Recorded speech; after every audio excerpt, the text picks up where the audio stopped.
Visori per la realtà aumentata per trasmettere in tempo reale le immagini allo specialista in ospedale, percorsi dedicati al soccorso infartuati, volo notturno dell'elisoccorso.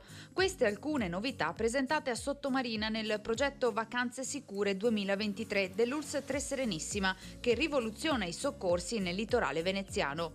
Potenziate le attività di emergenza-urgenza, gli ambulatori nelle stazioni balneari e più in generale i servizi sanitari per la popolazione e le migliaia di presenze turistiche che durante il periodo estivo frequentano la nostra costa.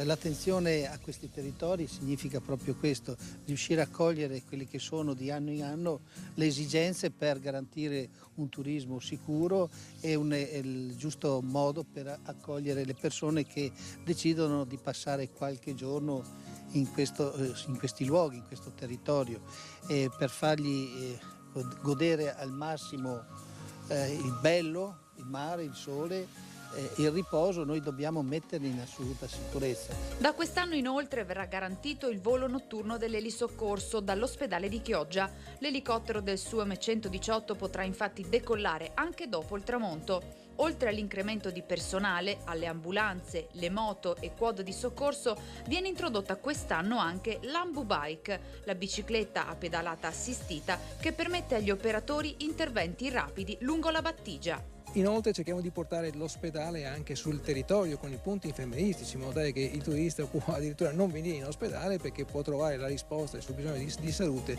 già sul territorio, non solo con i punti infermieristici ma anche con gli ambulatori medici che sono stati aperti, uno sul litorale di Sottomarina e uno sul litorale dell'Isola Verde. Fondamentale per la richiesta di aiuto la comunicazione della numerazione della torretta che, collegata alla mappatura corretta degli accessi alla spiaggia, sarà in grado di accelerare l'intervento dei soccorsi.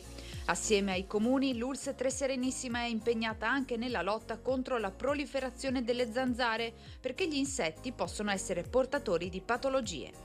Virus della West Nile, virus della chikungunya, della dengue, quindi virus che sono silenziosi ma possono provocare malattie molto importanti.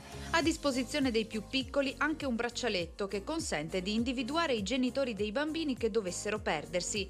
La sicurezza lungo il litorale è una prerogativa imprescindibile per molti turisti. Dare un messaggio, non solo un messaggio di sicurezza, di attenzione bagnanti, ripeto, ai turisti è una cosa fantastica che viene apprezzata soprattutto da chi viene dai paesi del nord.